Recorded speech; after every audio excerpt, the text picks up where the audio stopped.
주님께서 여러분과 함께 또한 성령의 영과 함께 루카가 전한 거룩한 복음입니다. 주님 영광 받으소서. 19장 1절에서 10절의 말씀입니다. 그때 예수님께서 예리고에 들어가시어 거리를 지나가고 계셨다. 마침 거기에 zak케오라는 사람이 있었는데 그는 세관장이고 또 부자였다. 그는 예수님께서 어떠한 분이신지 보려고 애썼지만 군중에 가려 볼 수가 없었다. 키가 작았기 때문이다. 그래서 앞질러 달려가 돌 무화과 나무로 올라갔다. 그곳을 지나시는 예수님을 보려는 것이었다. 예수님께서 거기에 이르러 위를 쳐다보시며 그에게 이르셨다. zak케오야, 얼른 내려오너라. 오늘은 내가 네 집에 머물러야 하겠다. zak케오는 얼른 내려와 예수님을 기쁘게 맞아들였다. 그것을 보고 사람들은 모두 저희가 죄인의 집에 들어가 묵는군 하고 투덜거렸다. 그러나 zak케오는 일어서서 주님께 말하였다. 보십시오, 주님. 제 재산의 반을 가난한 이들에게 주겠습니다. 그리고 제가 다른 사람 것을 횡령하였다면 내 곱절로 갚겠습니다. 그러자 예수님께서 그에게 이르셨다. 오늘 이 집에 구원이 내렸다. 이 사람도 아브라함의 자손이기 때문이다. 사람의 아들은 잃은 이들을 찾아 구원하러 왔다. 주님의 말씀입니다. 그리스도님 찬미합니다.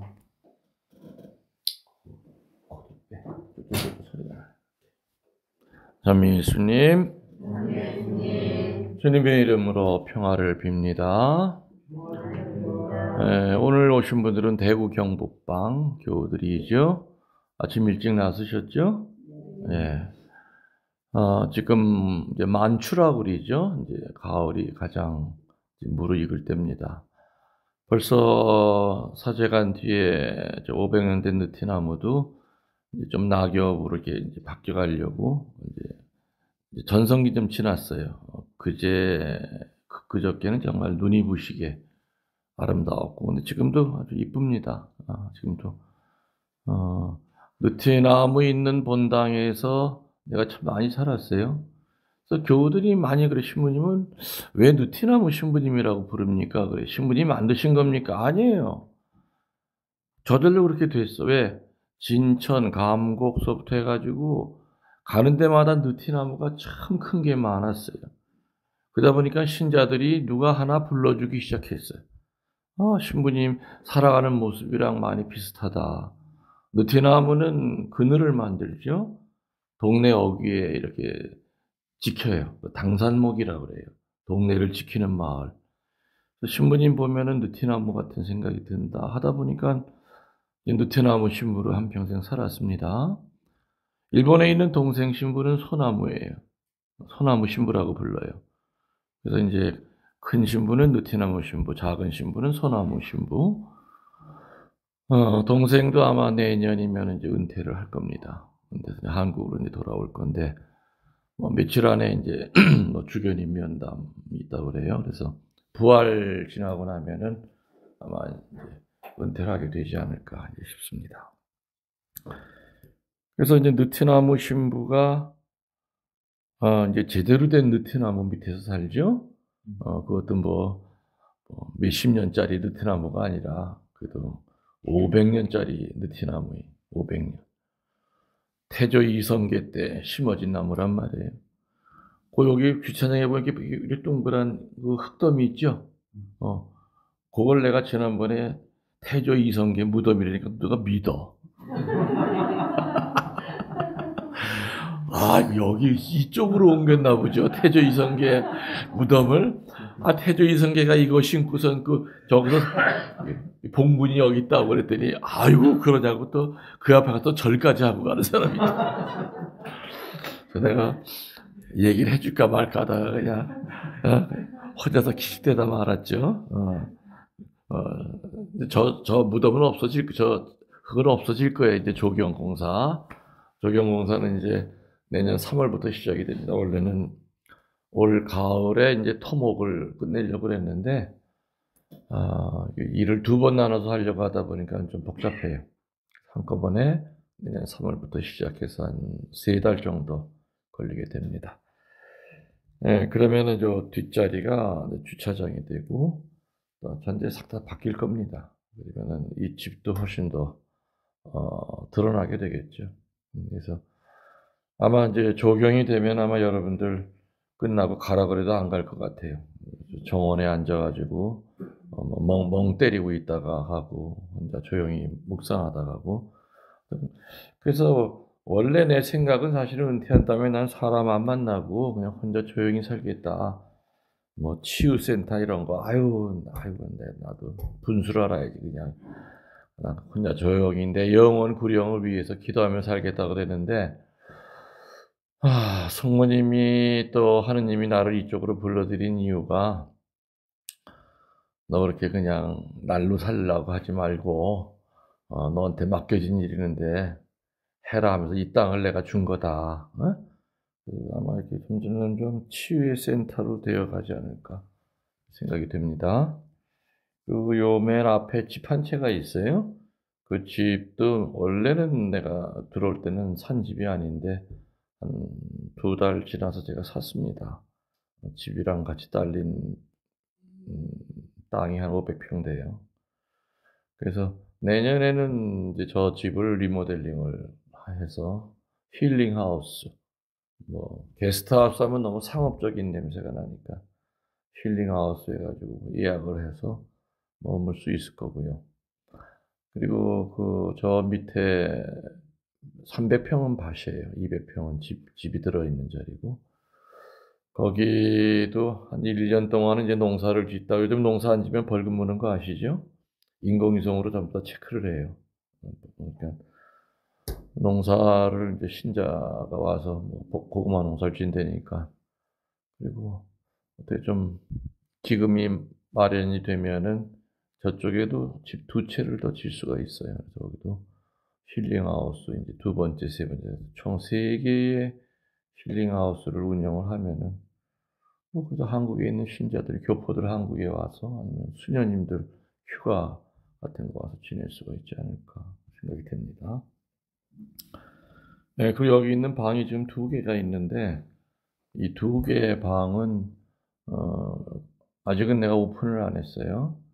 만일에 좀 며칠 동안 정말 기도만 하다 좀 가고 싶다. 성인유회 앞에 밤새 철야기도 하고 싶다. 그러면은, 여기 오면은, 혼자 기도할 수 있죠. 물론 식사는 나랑은 못해요. 사제간 들락거리면 내가 그 식사거리 어떡합니까? 나는 나 혼자 해먹기도 바빠 죽겠는데. 식당 가서 본인이 부식 사가지고 해먹으면 돼. 아예 그냥 침낭이고 뭐고 다 가져와야 돼요. 나는 이제 일회용 시트만 제공할 거야. 침대 시트만. 이따 다 보시게 될 겁니다. 이 안에도 어떻게 생겼는지. 저 얘기가 잠깐 딴 얘기로 가기 때문에 다시 돌아옵시다. 여러분들 은총 받고 싶죠? 그죠?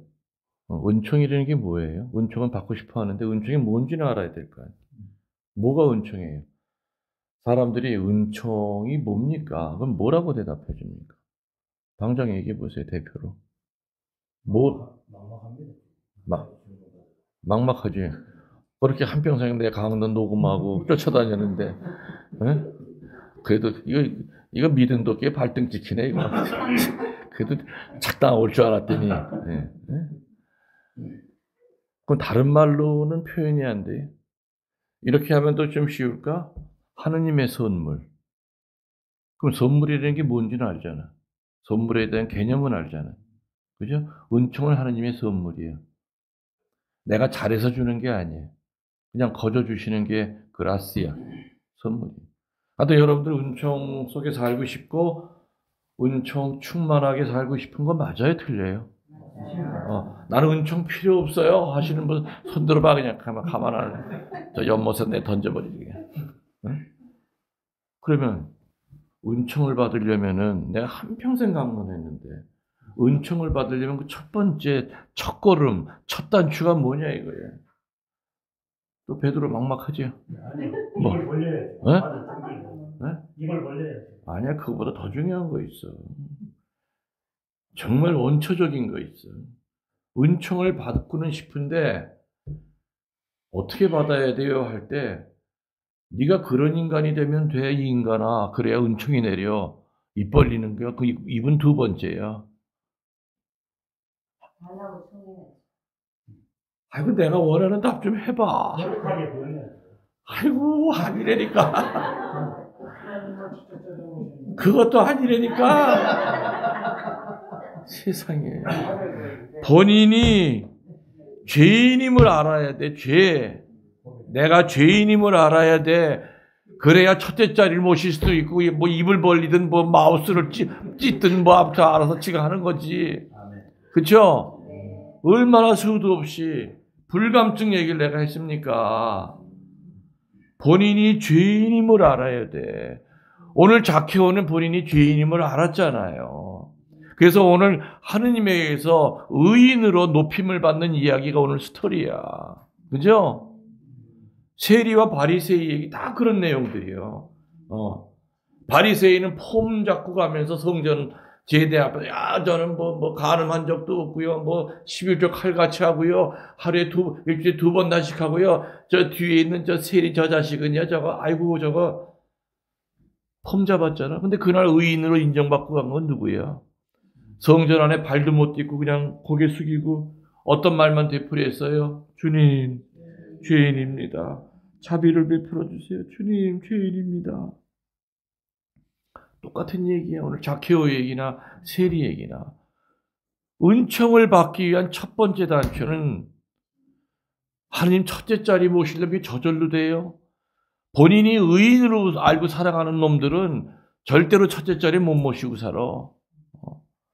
죄인임을 알아야 그래. 성경 말씀에 입 벌리라고 그랬다. 입 벌리자.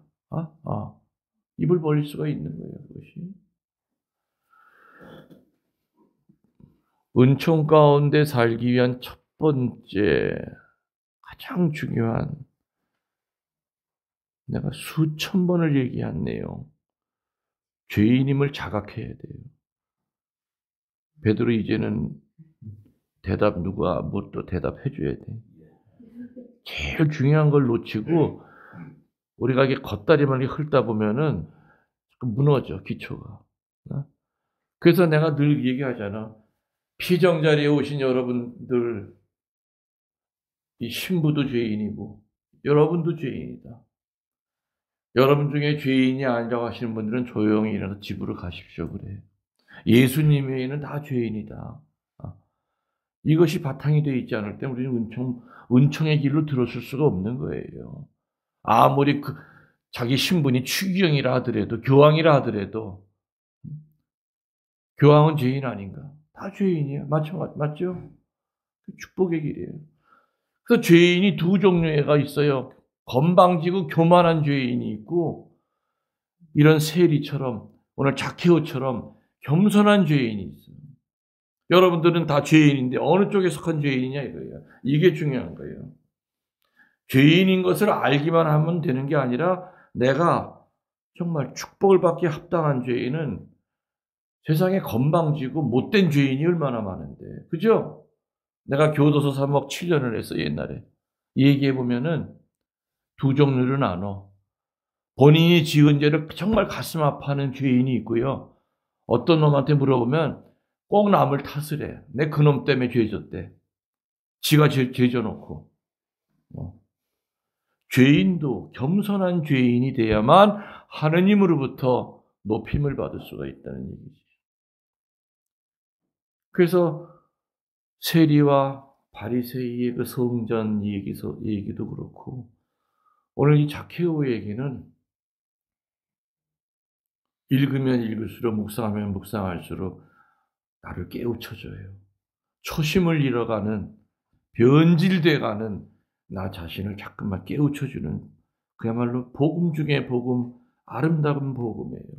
여기 나오는 자케오를 남이라고 생각하지 마세요. 바로 나예요. 내 자신이 키가 작은 자케오. 키가 190이라고 그거 따지는 거 아니에요, 지금 여기서. 그죠? 키가 작다고 하는 것은 죄 중에 찌들려 가지고 허리를 못 펴는 죄인이에요. 키가 작은 죄인이에요. 죄인이 의인으로 높임을 받는 이 드라마틱한 얘기, 이 자케오 얘기는 수천 번을 읽어도 감동을 줍니다. 그리고 읽을 때마다 나에게 깊은 훈계와 묵상거리를 제공하죠. 이 죄인이 살던, 자케오라고 하는 죄인이 살던 동네가 어디라고 나옵니까? 진천? 감곡? 예리고. 예리고가 어떤 데예요? 잘 모르시죠? 유대 땅에서 제일 부자가 사는 데가 예리고예요. 왜냐? 그 동네에서는 전 세계적으로 유명한 열매, 발삼 향나무 숲이 있어. 그리고 장미가 그렇게 유명해요. 장미 정원이 세계에서 제일 유명한 데가 예리고였어요. 또 유명한 거 대추나무 열매가 제일 유명한데요. 그래서 무역이 왕성하던 데라 유대 땅에서는 가장 큰 과세지의 중심이었어요. 과세지가 뭔지 알죠? 세금 걷어들이는데. 그렇기 때문에 로마 사람들이 이렇게 임명한 세금 징수원들이 제일 몰려있는 데가 예리고예요. 근데 그 세금 징수원들이 좋은 소리 들었을까요? 매국노. 저 로마 사람들 앞쪽에 우리 피 빨아먹는 인간들. 그래서 그 당시에 세리들이 암살을 많이 당했어. 길 가다 푹. 근데 이 세리들의 제일 왕초 노릇하던 게 세리장이야. 지금으로 따지면 뭐 글쎄 국세청장 정도 되는 사람이 누구예요? 자케오야. 기관원, 그러니까 그 도시에서 이렇게 알아주는 유명한 사람이에요. 자케오라는 사람이.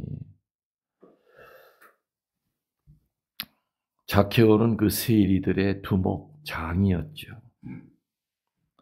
그래서 어떻게 됐습니까? 그 지방에서 가장 죽이고 싶은 놈 1위가 누구냐? 자케오예요. 가장 미움을 받고 있던 사람 1번이 누구냐? 자케오예요. 자, 근데 자케오는 너무 부자였어요. 권력도 있었죠. 돈도 있었죠. 온몸을 비단으로 감고 다녔고 그렇게 살던 사람이었지만 행복했겠습니까? 행복하지 못했겠습니까? 못했어요. 마음은 그냥 항상 텅 비어 있고 허전하고 고독했어요. 물질로는 채울 수 없는 그 외로움이 있었던 거예요. 해결이 안 돼. 다 내 옆에 있는 인간들도 내 돈 보고 옆에서 알랑방구 끼는 인간들 뿐이고, 그죠? 돈 받아가면 뒤에서 손가락질하는 인간들 뿐이야. 친구가 하나도 없구나. 요 위에 7집이 이렇게 전원주택이 있어요. 근데 제일 끝에가 가락동 성당에서 열심히 신앙생활하다가 내려온 부부가 있어. 근데 얼마나 열심히 살았는지 저 집은 손님이 끊어지질 않아. 일주일에 2-3번은 안나 힘들지? 그러니까 그래도요 찾아와 주는 것만도 고맙죠. 그래서 내가 안나랑 요아킴이 어떻게 살았는지 눈에 안 봐도 훤하다 그랬어. 인심 안 잃고 살고 보고 싶으니까 찾아오는 거예요. 또 정성을 다해서 그냥 또 해서 먹여서 보내. 재우고. 근데 그 바로 밑에 집은 2 노인네가 살아. 뭐 노인네도 아니야. 부인은 60, 남자는 69인데 그래서 내가 물었어요. 어제도 그 우리 신자집에 가서 "주무님 뭐 제 친구가 왔는데 저녁 뭐 하시지 마시고 올라오세요." 해서 아이고 난 그때는 그냥 요때다 하고서 그냥 누가 밥만 먹자 하면 난 좋아 가지고 그냥 쫓아 올라갔지. 그 뒤에다가 그냥 이렇게 참나무 장작해 가지고서 그냥 근사하게 바비큐를 하면서 술을 한 잔씩 하고 있더라고. 그 얘기가 나오다가 내가 물었어요. "요 밑에 집 사람 잘 안 찾아오는 것 같으니까." 그렇대. 이 얘기 듣기로는 아들은 넷인데 아들 둘은 이렇게 몇 번 왔다 가는 건 맞는데 큰아들, 둘째 아들은 안 온다는 거예요. 그 정말 신부님 손님이라고 하는 분이 차가 와 있는 걸 한 번도 못 봤대요. 그러니까 외로운 거예요, 두 사람이. 그러니까 모르진 않아요. 그래서 이게 전 부인 아들과 지금 나중에 결혼 생활을 그렇게 하셨기 때문에 지금 부인 아들은 찾아오는데 그전 부인 아들은 안 찾아오는가. 이건 내 상상이야, 이거. 이거 뭐 절대로 저 양반들 들을 리가 없으니까, 신자들이 아니니까 내가 하는 얘기. 이 얘기를 내가 왜 하냐면은 같은 시기에 같이 입주를 했는데 한 집은 바글바글 끓어. 웃음소리가 끊이질 않아. 그 밑에 집은 개미 새끼 한 마리 안 찾아와. 지나가면서 봐도 외로워 보여, 두 부부가. 그냥 텃밭을 갖고 있는데 개 한 마리 데리고 그냥 산보하는 게 그냥 일이에요. zakhe오는 사람은 돈 때문에 왔겠죠. 돈 얻으러 오고. 그렇지만은 고독한 사람이었어요. 가슴이 뻥 뚫려 있는 사람이에요. 저는 저 두 집을 비교하면서요. 은퇴한 다음에 저렇게 표시가 나는구나. 인심을 잃고 못된 짓 하고 살았으면은요, 사람 안 찾아가요. 맞죠? 안 찾아가요. 그 사람이 무슨 이렇게 좀 권력 있고 그럴 때는 필요하니까 하지만 끝나고 나면 욕해요. 병 들면 거 봐. 아유, 고짓하고 살더니 아주 싸다. 절대 동정 안 해요. 그냥 참 잘 살아야 된다. 베드로는 잘 살았어요? 잘 살고 있어요? 열심히 살아요. 열심히. 그죠? 열심히 살아야죠.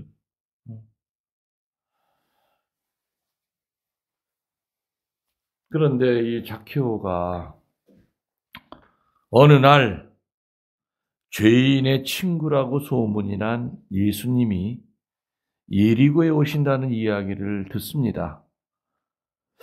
그러면서 zakhe오는 고민을 해요. 과연 이분이 나를 사람으로 취급해 주실까?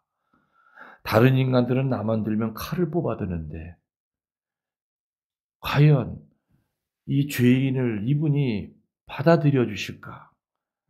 고민하다가 그래. 그 양반 한번 보자. 하여튼 사랑에 굶주려 있었어요, zakhe오는. 자비에 굶주려 있었던 사람이죠. 이런 zakhe오의 마음을 우리들은 경험하고 살지요. 인생의 행복은 물질과 권력 그 이상의 거라고 하는 것을 우리가 느낄 때가 많아요. 통장에 돈이 두둑해. 부동산에서 난 부자야. 글쎄 부자의 기준이 뭔지 모르겠지만은 그런다고 과연 행복할까? 그건 아닌 것 같아요. zakhe오는 바로 현대의 우리들을 상징하는 게 아닌가. 현대인의 우리의 모습.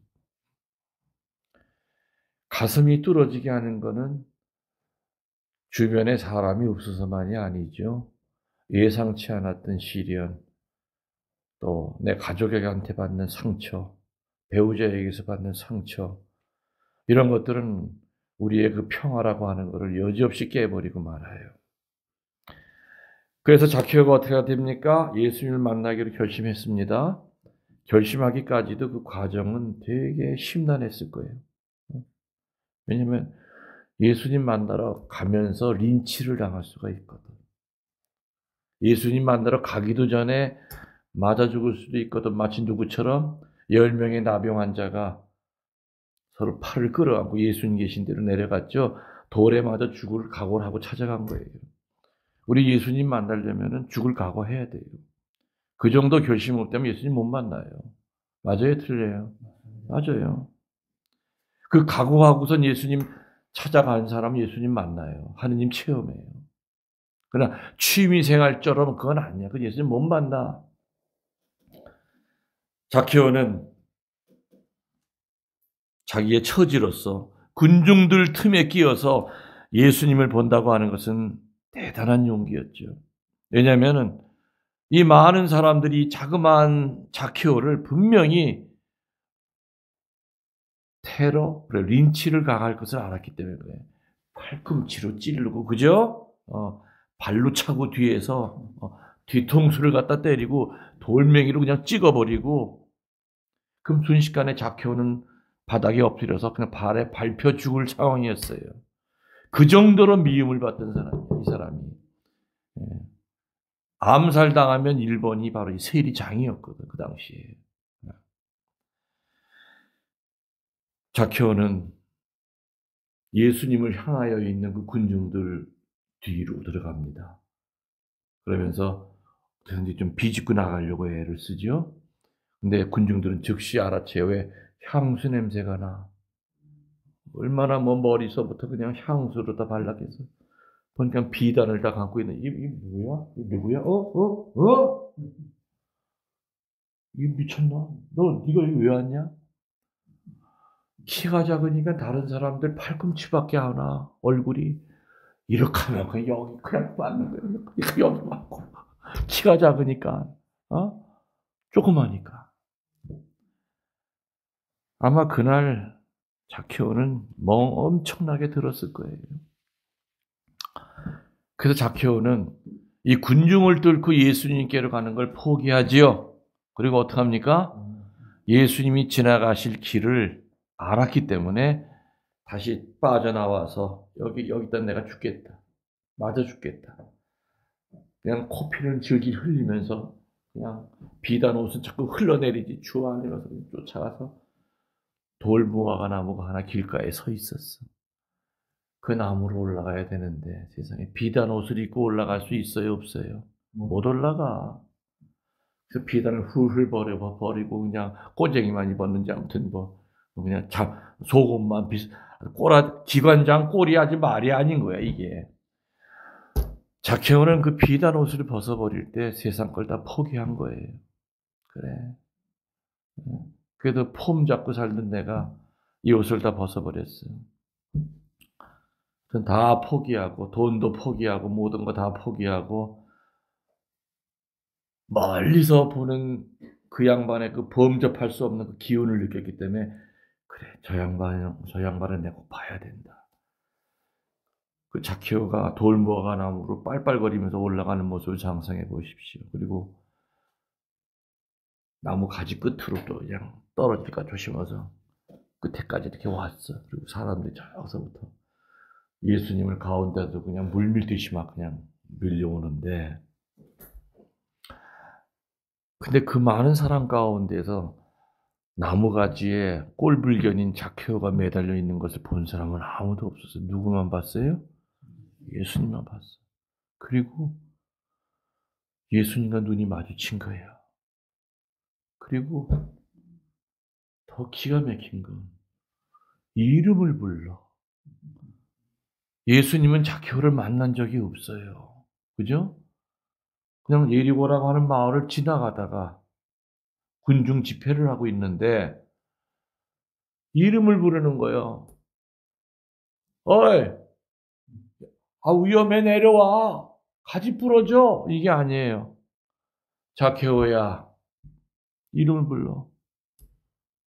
오늘은 내가 네 집에 머무르겠다. 이름 불러준 것만 해도 5만 볼트 전기가 짜르르 흐르는 판인데 누구네 집에 머물겠다고요? 오늘 네 집에 머물겠다. 자케오의 일생에 이렇게 큰 감격은 없었을 거예요. 오늘 너희 집에 머물겠다는 큰 사랑을 주시죠. 그 얘기를 듣고 사람들은 투덜거렸다고 그랬죠. 그리고 자케오는 예수님을 오늘 복음에 보면 기쁘게 맞이하였다라고 나와요. 마지못해 맞이하는 게 아니라 아무 생각 없이 맞이한 게 아니라 그냥 무의식적으로 맞이한 것이 아니라 오늘 복음 작가는 정확하게 기쁘게 맞이하였다라는 말로 자케오의 그 마음 상태를 알려주고 있습니다. 기쁘게 맞이하였다. 여러분들 성체영할 때 자케오의 집에 예수님이 들어가는 거랑 똑같은 거예요. 그죠? 홍베드로야, 오늘 내가 네 집에 머물겠다 하면서 예수님이 들어오셔. 그때 우리들은 자케오처럼 딴 생각하는 것이 아니라 분심 잡념 속에서 예수님을 맞아들인 것이 아니라 기쁘게 맞아들여야죠. 기쁘게. 기쁘게라고 하는 말의 어원 밑에는 어린아이 같다는 말이 같이 동의어예요. 어린아이들은 잘 웃어요. 깔깔대고. 기쁘게. 네. 이렇게 자케오의 집에 들어가는 것을 본 많은 사람들은 투덜거리면서 뭐라 그래요? 세상에 저 양반 영특한 줄 알고 능력자인 줄 알았더니 아이고 저놈이 죄인인 것도 모르나 봐. 어떻게 죄인의 집에 저렇게 들어가? 아 그리고 언제 만난 적이 있었나 둘이? 어떻게 저놈 이름을 어떻게 저렇게 알아? 어? 그냥 다른 군중은 막 그냥 멘붕이 온 거야. 멘붕이 온 거야. 왜 자케오가 이렇게 예수님의 사랑을 받았을까? 자케오는 자기 죄를 숨기려 하거나 변명하거나 정당화시키려 하지 않은 사람이었어요.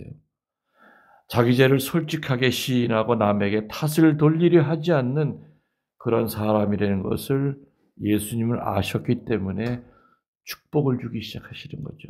은총을 주기 시작하시는 거죠. 근데 우리는 내 잘못을 내 탓으로 생각하지 않는 그런 경향이 아주 크죠. 본인 자신은 늘 자기 자신에게 변호사 노릇을 하고 검사처럼 준엄하게 심판을 안 내려요. 본인 자신에게는. 여러 가지 이유를 갖다 붙이면서 정당화하는 그런 악습을 가지고 있는 것이 우리들의 보편적인 원죄의 성향입니다. 뭐 주위 환경이 어때서 내가 이 죄에 떨어졌어. 사회 부조리 때문에 내가 이렇게 마음대로 못 사는 거야. 윗사람 탓하고 아랫사람 탓하고 심지어는 하느님 탓을 하면서 자기가 죄인일 수밖에 없는 것을 정당화시키려고 할 때가 많아요. 그러면서도 또 혼자 의로운 척하고 결백한 척하고 그러면서도 남의 일 헐뜯고 물거품 같은 그 공명을 자랑하면서 남의 능력에 대해서는 이러니 저러니 하면서 깎아내리려고 하는 것이 교만한 죄인들의 모습입니다. 근데 자케오는 아까 뭐라 그랬어요? 겸손한 죄인이에요. 죄인은 나눠진다고 그랬죠? 교만한 죄인, 건방진 죄인, 의로운 체 하는 죄인이 있는가 하면은 그야말로 하느님의 자비만을 바라보는 겸손한 죄인이 있어요. 오늘 자케오가 예수님의 사랑을 받고 내가 오늘 네 집에 가겠다고 하는 이 기가 막힌 얘기. 세례받은 천주교 신자들은 입만 벌리면 성체 들어오죠. 그런다고 예수님이 들어가시는 건 아니에요. 그죠? 겸손한 죄인의 집에 들어가시는 게 바로 예수님이에요. 자, 근데요. 예수님을 모시자마자 자케오가 뭐라 그래요? 내가 정말 변화된 사람이라는 것을 온 마을에 나타내는 방법을 그 순간에 이렇게 생각을 했어요. 그러면서 가난한 사람들에게 자기 재산의 절반을 나눠주기로 주겠습니다. 그랬죠. 근데 더 나가서 그걸로 끝나지 않고 뭐라 그래요? 내가 혹시 다른 사람의 것을 횡령한 것이 있다면 몇 배로 갚아주겠다고요? 4배로 갚겠다 그랬어요. 자기 재산 반 나눠주고 나머지 그 반 가지고 내가 혹시 횡령한 사람한테 4배, 다시 말하면 청빈서약을 한 거예요. 재산 포기의 영성으로 이 자케오는 그 어려운 길로 들어서기 시작한 거예요. 예수님은 이 청빈서약을 듣고 난 그 다음에야 예수님은 구원 선언을 해요. 오늘 이 집에 구원이 있으리라.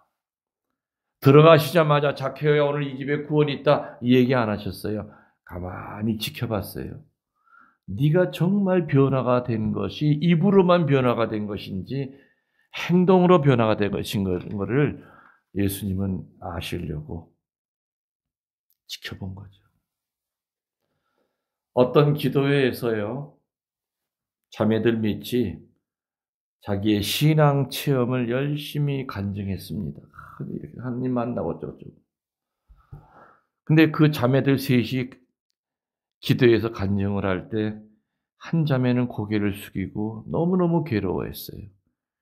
그래서 회장님이 자매님도 하실 얘기가 있을 것 같은데 해보세요 그랬더니 못하겠대.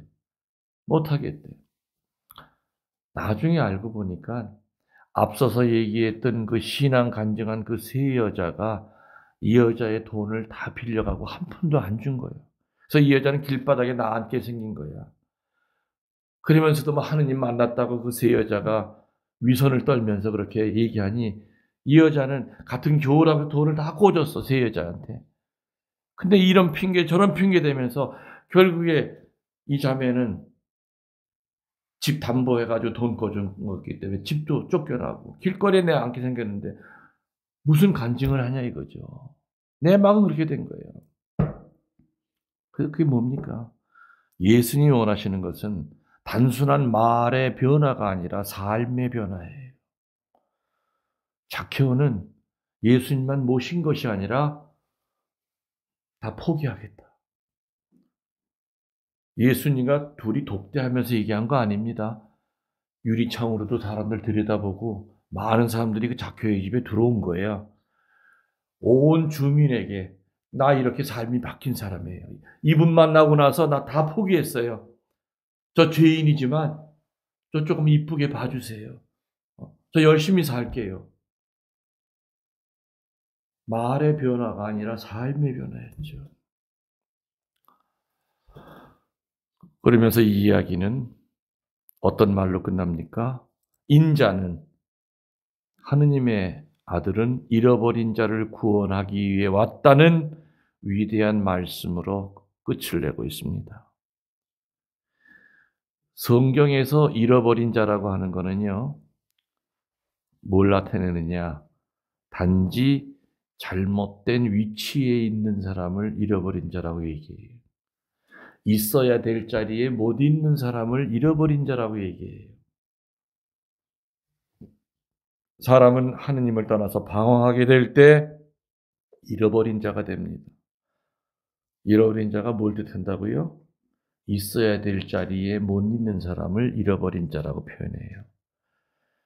하느님 떠나서 방황하게 되면은 길을 벗어난 거예요. 있어야 될 그 길에서 벗어난 거예요. 그래서 다시금 하느님께 순종하는 자녀가 될 때 또 하나의 사랑하는 자케오가 될 거라는 얘기죠. 그래서 이 자케오의 얘기는 2000년 전 예리고에 살던 세관장의 얘기가 아니라 바로 우리 각자의 얘기입니다. 근데 이해되시죠? 저는 수도 없이 자케오 얘기를 보면서 강론을 준비하면서도 정말 어찌 이렇게 끝없이 샘솟는 샘물 같을까? 정말 감동스러워요. 자케오라고 하는, 내가 자케오라는 얘기를 들었을 걸 내가 스스로 깨닫고 예수님 만나려고 나무 위에 올라갈 때, 그리고 예수님이 내 이름을 불러줄 때 토마스야, 오늘 내 네 집에 머무르겠다. 눈물이 핑 돌죠. 다른 어느 때보다도 성체를 영할 때 가슴이 뭉클하게 되는 거예요. 오늘 예수님이 이제 잠시 후에 마리아야, 루시아야, 베드로야, 스테파노야, 블라시오야, 베드로는 그냥 아무렇게나 불러도 걸려요. 하도 많으니까. 또 이름 부르시. 세시리아야, 또 레지나야, 또 스텔라야, 다 불러봐. 내가 다 얘기해 줄게. 모니카야, 또 데레사야, 요한나야, 우리 해설자는 요하나, 또 안 부른 사람 글라라야 또 에델리타. 예? 에델리타. 아 이게 집에 있는 식구까지 다 아는겨? 여기 있는 사람만 어? 밀드레나. 이름이 밀드레나야? 누가 밀드레나야? 야 희한한 본명 다 있다. 밀드레나? 그래 아무튼 좋아요. 아무튼 밀드레나야 오늘 내가 네 집에 가겠다 했을 때 이제 들어오실 거예요. 그럼 여러분들은 주님이 들어오시고 난 다음에 뭐 선언해야 된다고요? 포기 선언. 주님 내 미워하던 놈 용서하겠습니다. 제 욕심 부렸던 거 몇 가지가 있는데요. 그거 포기할게요. 포기 선언하셔야 돼요. 영적 청빈 서약을 하셔야 돼요. 그러면 예수님이 들어오셔가지고 그 얘기를 들으시고 난 다음에야 오늘 베드로 너 구원받았다. 민들레야? 민들레? 이름이 민들레? 본명 바꿔 그냥 바꿔 민들레로 바꿔. 민들레야 너 오늘 구원받았다. 어? 요한나야 너 오늘 구원받았다. 스텔라야 너 오늘 구원받았다. 베드로야 너 오늘 구원받았다. 어? 어? 아이 또 어떻게 다의 길이야. 그냥 이하 그냥 다 ETC 이렇게 그냥 하면 되지 뭐. 어? 그래서 오늘 이 거룩한 성인들이 수많은 성인들이 보고 계신 가운데 우리는 또 하나의 자케오가 돼서 예수님을 영접받고 그리고 치유되고 구마돼서 오늘 다른 날과는 다르게 수도 없이 많은 날이면 특별한 날이죠. 여러분 선택받아 오신 분들이에요. 어? 선택받으셨기 때문에 하실 말씀이 있고 주실 게 있기 때문에 분명히 이 자리에 불러내신 거예요. 그러면은 합당하게 우리가 죄인임을 느끼면서 입 크게 벌려야죠. 예수님 네 집 가겠다 했을 때 예 들어오십시오. 저 준비되어 있습니다. 네. 오늘 그래서 여러분들 여기를 떠날 때는 새롭게 부활해서 새로운 자케오가 돼서 예리고에서 암살 대상 1번이 아니라 축복 대상 1번의 사람으로 바뀌어서 돌아가기를 축원합니다. 아멘. 우리의 신앙을 고백합시다. 전능하신 천주 성부 천지의 창조를 저는 믿나이다. 그 외아들 우리 주 예수 그리스도